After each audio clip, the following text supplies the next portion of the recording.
4 reasons kung bakit totoo talaga ang love is blind.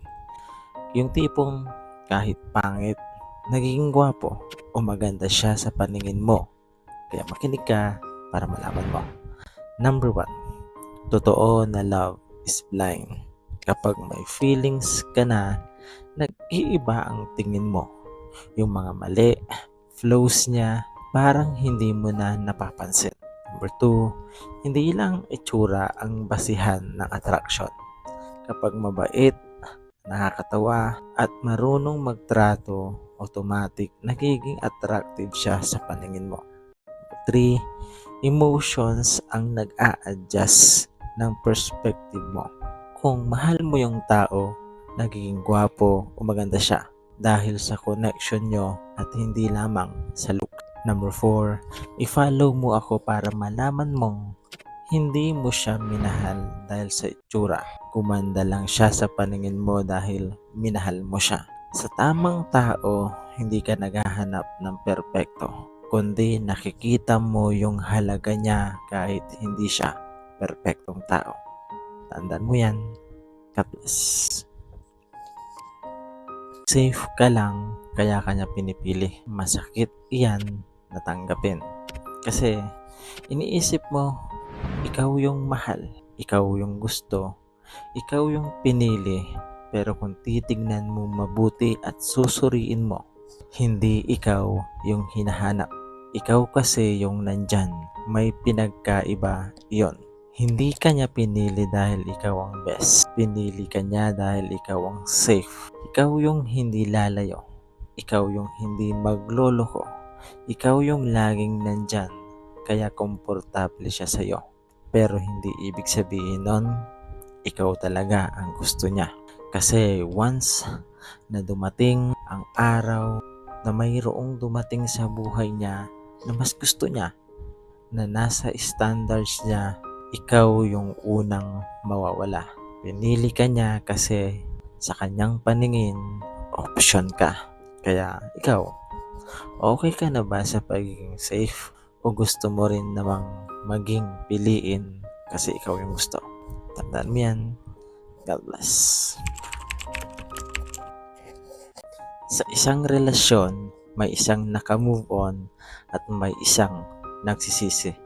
Makinig ka para malaman mo. Ang una, yung naka-move on. Siya yung niloko at iniwan. Hindi niya pinili na matapos. Iniwan at niloko siya. Nasaktan siya ng sobra, pero pinili niyang bumangon kahit walang closure.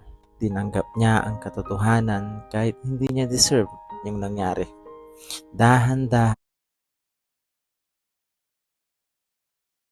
siyang naghilom, hindi dahil gusto niya, kundi dahil kailangan niya. Ngayon, naka-move on na siya, hindi dahil nakalimot, kundi dahil natutuhan niyang mabuhay nang wala yung tao na nakit sa kanya. Pangalawa, yung nagsisisi, siya yung nang iwan. Doon lang niya nakita ang halaga noong nawala na. Napagtanto niyang hindi kayang pantayan ng bago yung tunay na pagmamahal. Habang tumatagal, mas bumibigat yung sana at kung pwede lang ibalik. Na-realize niyang mali yung ipinagpalit niya sa panandaliang saya. Yung taong nagmamahal lang naman sa kanya. Ngayon, siya naman yung naiwan sa alaala at panghihinayang.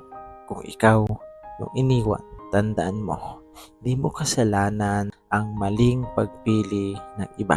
At kung ikaw yung nang-iwan, sana matutuhan mong pahalagahan ng meron ka bago pa ito tuluyang mawala. Minsan, hindi talaga patas ang ending. Pero sa huli, yung iniwan ang natutong lumaya at yung nang-iwan ang naiwan sa pagsisisi. Pero wag mo sanang kakalimutang i-follow ako kung mayroon kang napulot na aral sa video na ito. Tandaan mo yan. God bless. 4 na paraan para matest ang loyalty ng partner mo. Makinig ka para malaman mo. Number 1, mag-set ka ng clear boundaries. Sabihin mo kung ano ang okay at hindi okay sa'yo. Kung nire-respeto niya iyan kahit wala ka, malaking sign ng loyalty ito. Number 2, obserbahan mo siya kapag wala ka. Hindi lang sa harap mo kung paano siya makitungo, kundi kung paano rin siya makitungo sa iba, lalo na sa opposite sex kapag hindi ka kasama o wala ka sa tabi niya. 3, tignan mo kung consistent siya kahit walang bantay. Hindi lang loyal kapag nakatingin ka, kundi pati sa decisions niya araw-araw kahit walang nakakaalam. Number 4, i-follow mo ako para malaman mong hindi mo kailangang hulihin ang isang loyal na tao. Ramdam mo yan sa consistency at respeto niya sa'yo kahit walang test. Tandaan mo yan. God bless.